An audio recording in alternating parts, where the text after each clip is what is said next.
Salut à tous, j'espère que vous allez bien, c'est Romain et on se retrouve aujourd'hui pour une vidéo que je vous promets depuis quelques jours et qui me demandait jusque-là un petit peu de préparation quand même. Regardez ces matchs, j'ai nommé Hugo Ekitike, l'attaquant du Stade de Reims qui devrait vraisemblablement partir. Il a un bon de sortie de la part de son club, plein de prétendants et déjà un départ avorté cet hiver vers Newcastle. Alors c'est parti, gros crack, 19 ans, 1m90, déjà des statistiques et un profil bien particulier qu'on va analyser dans cette vidéo. Alors installez-vous, c'est parti. Avant que la vidéo commence, petit placement de produit, on va mettre en avant la boutique idéale si vous cherchez des maillots pas chers du tout, non authentiques bien sûr, mais d'excellente qualité, que ce soit au niveau des flocages, des écussons, des sigles Nike, des coutures aussi. Vous pouvez assortir votre commande avec shorts, chaussettes, ou tous les badges possibles et imaginables. Ça taille petit, donc petit conseil, n'hésitez pas à prendre une bonne taille au-dessus. Il y a aussi des tailles enfants si vous voulez faire plaisir à quelqu'un. La livraison est gratuite à partir de 79 € d'achat. Sachez que pour les délais, comptez 3 semaines, plus ou moins, dans les deux cas. Ça peut être moins comme un petit peu plus.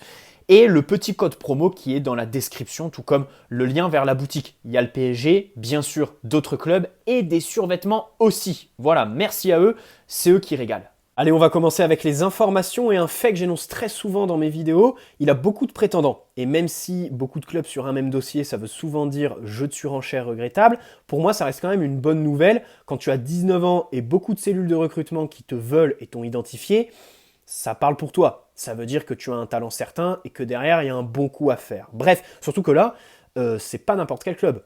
On parle quand même du Borussia Dortmund, une des meilleures cellules de recrutement pour identifier les talents de demain. Le Bayern Munich, c'est quand même pas ridicule.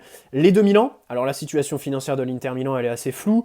Le Milan AC nous a montré avec Raphaël Leao que lorsqu'il faut prospecter en Ligue 1, ils sont quand même très très forts. Il y a Newcastle, alors cet hiver, il devait y aller.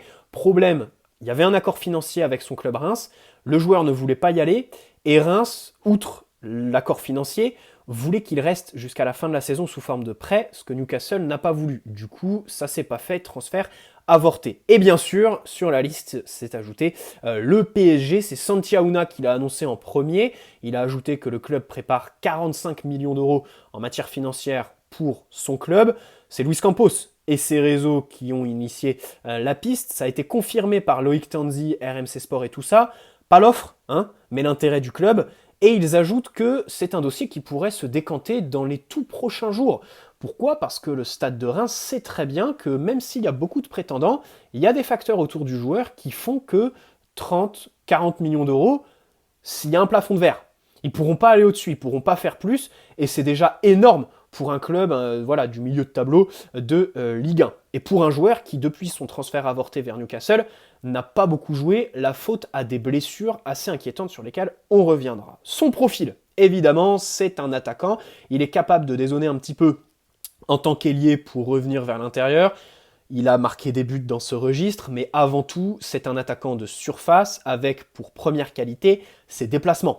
Il est très intelligent pour, avoir le bon timing, se faire oublier, à savoir sortir du champ de vision de son vis-à-vis, faire le bon déplacement au bon moment dans la surface.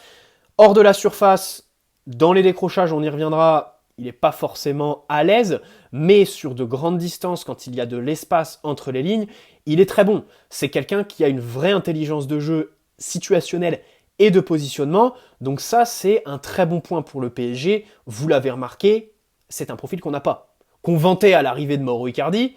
Aujourd'hui, évidemment, il est sur la liste des transferts, il est complètement perdu, c'est devenu un paquebot carrément, mais voilà, Hugo Ekitike viendrait être un profil inédit dans ce PSG avec Neymar, Messi qui soit sont trop bas pour garder la lucidité dans la surface. Messi, je trouve qu'il y a une explication irrationnelle depuis son arrivée au PSG. Alors oui, il a touché les montants, oui, il veut plus marquer, il veut faire des passes décisives, il veut être créateur, lui-même le dit et ça on le comprend, mais dans la surface, quand il y est, parce qu'il s'y retrouve quand même pas mal de fois, il a perdu ce petit quelque chose en fait. Il a perdu vraiment son tranchant. Alors Neymar l'a retrouvé sur la fin de saison, c'est vrai qu'il a fait des statistiques très bien, mais c'est quand même contre des équipes du bas de tableau, quoi. À part l'OM, il n'y a pas grand monde.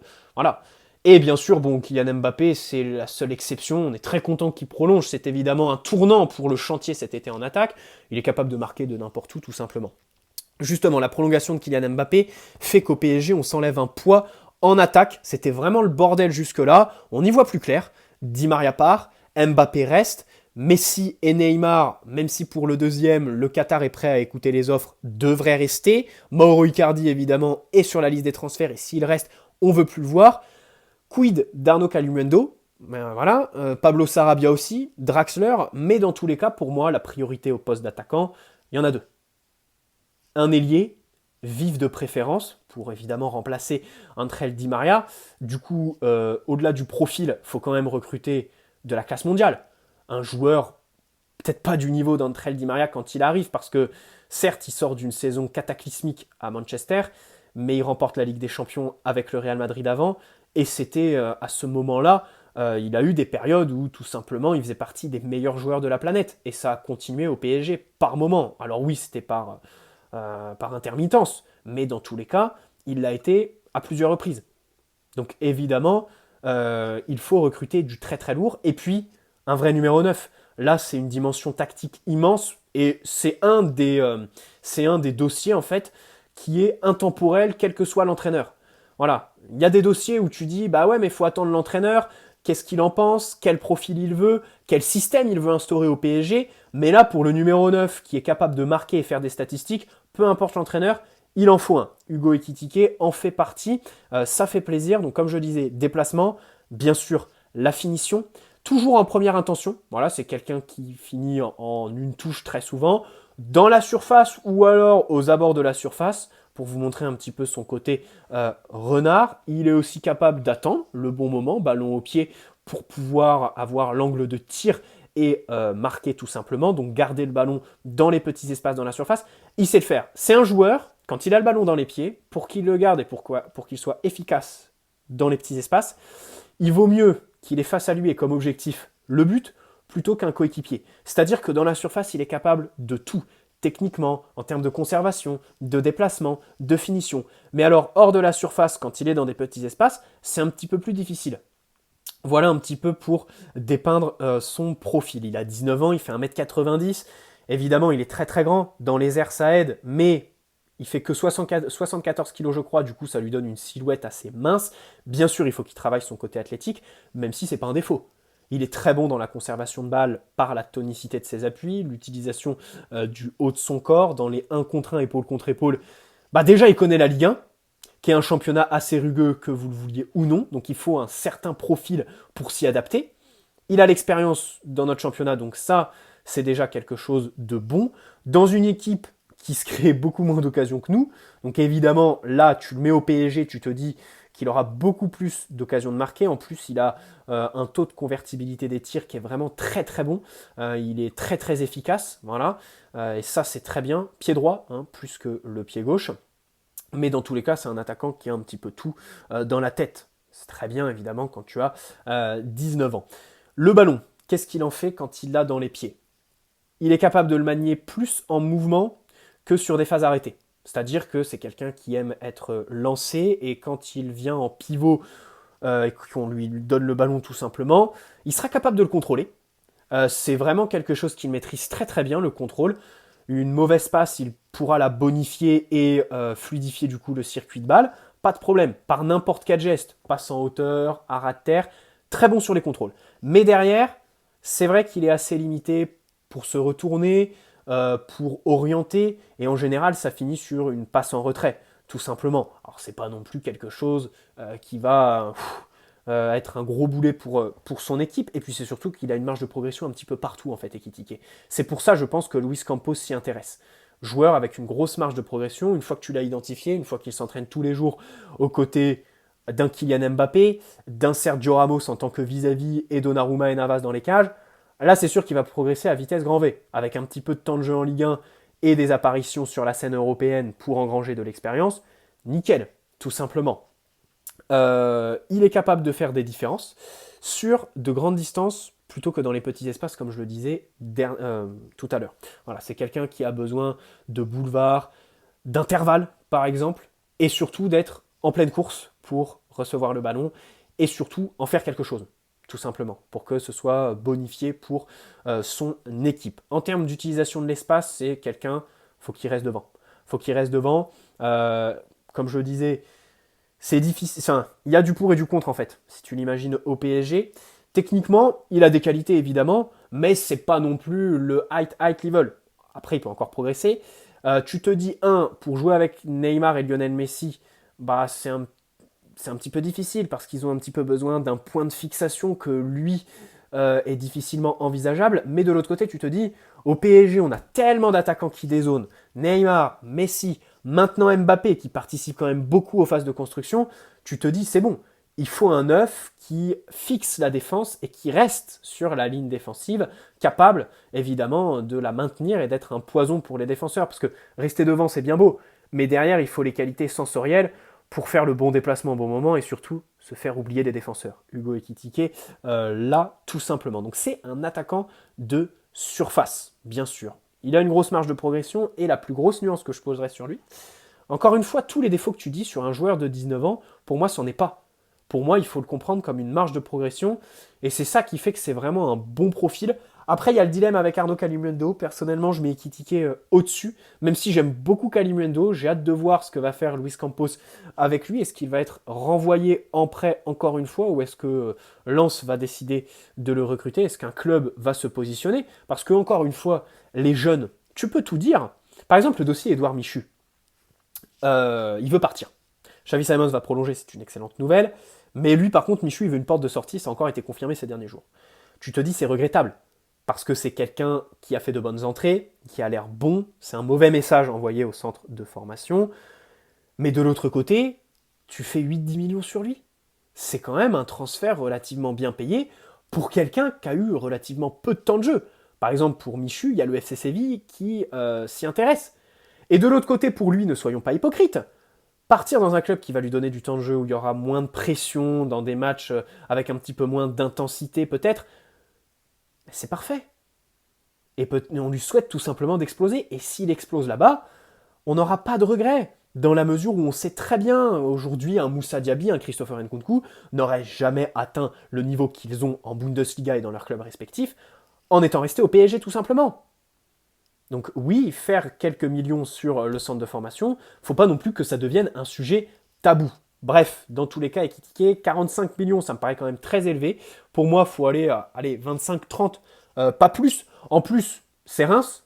Tu rinces, mauvais jeu de mots, tu rinces une équipe qui est en Ligue 1, donc évidemment, tu injectes des fonds qui circuleront sur ton marché national. C'est toujours mieux, je le dis tout le temps, c'est toujours mieux d'acheter en Ligue 1 pour la valoriser, d'acheter français pour franciser ton effectif, ça donne de la crédibilité au projet, avoir un petit peu une attache, une identité nationale, et puis après, voilà, faire fonctionner ton championnat, à savoir ce que le club va faire de tous ces millions, mais dans tous les cas, ils peuvent se reconstruire derrière. C'est comme Monaco, leur donner 80-100 millions pour Tchouaméni. Alors même si c'est plus pour du business que du réinvestissement, ça reste tout de même mieux que d'envoyer 50 patates, par exemple, au Zénith Saint-Pétersbourg pour Leandro Paredes. Pour mettre 35 millions d'euros sur Idrissa Gueye, trentenaire, à Everton, qui n'en a absolument pas besoin. Puisqu'en PL, les droits TV font que même les équipes du bas de tableau sont capables d'offrir des salaires monstrueux. Plus de 10 millions par an à Boubacar Kamara dernièrement. Quand on parle d'Aston Villa, qui fait d'ailleurs un bon mercato, selon moi. Et dans tous les cas, il y en a beaucoup qui s'attardent évidemment sur l'argent illimité du Qatar, le club État, alors que, par exemple, en Liga, un Tebas, tu l'entends pas du tout quand ces clubs du top 4, top 5 se font piller littéralement par les clubs de première ligue. Tout simplement, se font prendre leurs meilleurs joueurs par des clubs qui jouent le maintien là-bas. Parce que les droits TV sont absolument monumentaux, tout simplement. Bref, c'est pas le sujet de la vidéo. La nuance, ça fait 4 minutes que je la tease, les blessures. C'est vrai qu'il a 19 ans et il s'est déjà pas mal blessé. Début février, il s'est pris les ischio-jambiers, il est sorti très tôt, je crois, au quart d'heure de jeu d'un match. C'est jamais bon quand tu sors tôt dans un match. C'est d'ailleurs son entraîneur qui l'a souligné en conférence de presse. Et en avril, il a rechuté à l'entraînement, lors de la phase de réathlétisation. À chaque fois, il en a eu pour un mois à s'en remettre. Donc c'est un petit peu compliqué. Les ischios, c'est une zone qui est un petit peu sensible. C'est un petit peu comme le genou avec Sergio Ramos. C'est une question qu'il faut se poser avec les générations actuelles. C'est vrai que Alors, je compare pas du tout Ekitike à Erling Haaland, mais quand tu vois que le cyborg norvégien s'est blessé plusieurs fois cette saison, tu te dis, est-ce qu'il n'y a pas une surcharge de travail? Est-ce qu'ils en demandent pas trop à leurs organismes, tout simplement? Parce que ça paraît quand même un petit peu inquiétant. Avec tous ces jeunes, pour moi, il y a vraiment des avis à revoir complètement. Déjà, on en demande trop en termes de précocité. Un jeune de 20 ans va se faire vanner pour des prestations moyennes au Real Madrid, alors que c'est tout à fait normal de ne pas être à son prime à 20 ans. Voilà, il y a plus du tout de patience. Et ça, évidemment, Mbappé y est pour beaucoup. Parce que le mec, à 17-18 ans, pissait sur le monde du foot. Aujourd'hui, il est comparé à, mais jamais égalé, déjà, tout simplement. Et on en demande trop en termes de précocité. Après, bon, t'as l'histoire des prix qui deviennent exorbitants et démesurés pour des jeunes joueurs, que ce soit en termes d'indemnité de transfert ou de contrat, et la question des organismes. Parce que les mecs se blessent déjà très tôt, jouent déjà beaucoup de matchs. Voilà, dès 16 ans, les mecs, ils sont dans le monde professionnel. Et derrière, faut pas s'inquiéter si à 34 ans, à 32-33 ans, les mecs sont morts, tout simplement. Bref, je vais terminer avec Zinedine Zidane. Je voulais en parler parce qu'il est à Paris. Il n'y a pas forcément d'informations. Si, Fabrice Hawkins qui a dit que... Alors l'émir est aussi à Paris, il fait une tournée en Europe. Il est allé en Allemagne, en Espagne. Là, il est là pour la finale de la Ligue des Champions. Je crois qu'il va aussi rencontrer Macron, si je ne dis pas de bêtises. Et dans tous les cas, il veut rencontrer Zinedine Zidane. Il veut le convaincre parce que pour lui, c'est Zizou ou rien, sur le banc du PSG. Malheureusement, en face, il y a des doutes par rapport au club, sa capacité à gagner la Ligue des Champions. Je pense aussi qu'il y a des doutes par rapport à l'image de Zidane. C'est quand même quelqu'un qui est vénéré en France, qui a une image quasi de demi-dieu et qui l'écornerait beaucoup en signant au PSG, qui est très décrié à l'échelle nationale. Évidemment, c'est regrettable de voir des supporters de Lyon, Marseille, Nantes et tout ça se plaindre du PSG, alors que s'ils attirent des joueurs, bah, c'est en partie grâce à nous, parce que la Ligue 1, les droits télé, tout est valorisé, le merchandising et tout ça, le rayonnement, bah, c'est un petit peu grâce à nous. Personne nous jette de fleurs en France, donc on va le faire nous-mêmes, bien évidemment. Voilà. Donc Zidane a peut-être peur de ça. Il y a aussi une attache avec Marseille. Alors il a jamais joué à Marseille, et en tant qu'entraîneur, c'est vrai que c'est différent qu'en tant que joueur. Mais là-bas, bah voilà, il se grillerait. Et puis, par rapport au directeur sportif, parce qu'il veut avoir les pleins pouvoirs dans un club. Quand il était au Real, il les avait, il faisait en gros ce qu'il voulait. Et bien sûr, au PSG, ce ne sera pas le cas. Parce que Luis Campos est là, parce que Luis Campos doit aussi peut-être nommer son entraîneur quand même. Hein. Et puis, il y a la question de l'équipe de France.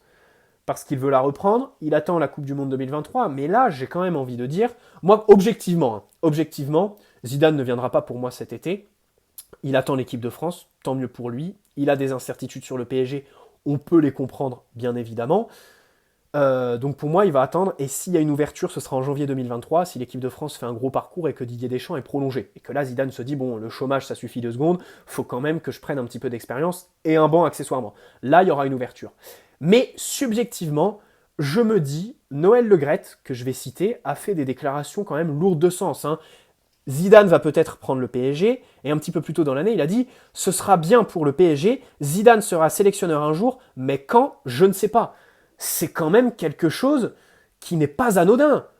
Noël Le Graët qui dit ça.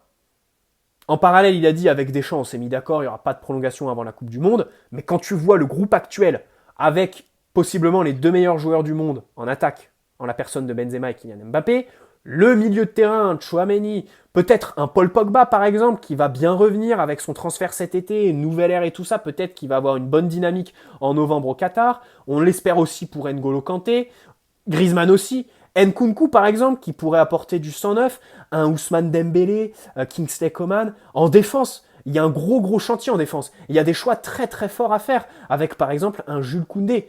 La question du gardien, même si pour moi elle est tranchée, ce sera Hugo Lloris, mais tu peux le mettre en balance avec Mike Maignan. Les latéraux et tout ça. Bon bref, t'as un groupe qui est exceptionnel. Et on va pas se mentir. Là, normalement, l'équipe de France, ça fait un gros parcours. Je dis pas qu'on va la gagner, mais normalement, ça va être un parcours satisfaisant. Et du coup, il y aura prolongation de Didier Deschamps, qui va vouloir continuer, évidemment. Et du coup, Zidane n'aura pas l'équipe de... Moi, honnêtement, subjectivement, je le vois comme ça. Hein. On va faire un gros parcours, Didier Deschamps va être prolongé, et Zidane va se retrouver, pas comme un con, parce que c'est Zidane, il aura toujours des prétendants, mais le fait d'avoir joué la montre aujourd'hui ne va pas payer en janvier 2023. Voilà. Je pense que c'est clairement le scénario. De l'autre côté, tu as Antonio Conte qui s'est vu promettre un gros mercato à Tottenham et qui du coup devrait y rester. C'est dommage parce que pour moi, c'est ces deux-là ou rien. Voilà, très clairement, je le répète très souvent dans mes vidéos. Les mecs, Thiago Motta, Ruben Amorim et tout ça, Marcelo Gallardo, vous m'enlevez ça. Vous m'enlevez ça. Il faut un gros nom. Et pour moi, tu peux tout dire. Au PSG, on a fait une fixette sur le directeur sportif, Luis Campos et tout ça. Mais ce qui va changer quelque chose pour moi dans cette équipe, c'est l'entraîneur. Pour moi, c'est vraiment le facteur X de ce PSG. Avoir un entraîneur qui va tout changer, surtout quand tu vois le néant proposé par Mauricio Pochettino. Bref, j'espère que cette vidéo vous aura plu. N'hésitez pas à poser un like si c'est le cas, vous abonner si ce n'est pas déjà fait, et puis on se retrouve très prochainement pour de nouvelles aventures. Ciao les amis!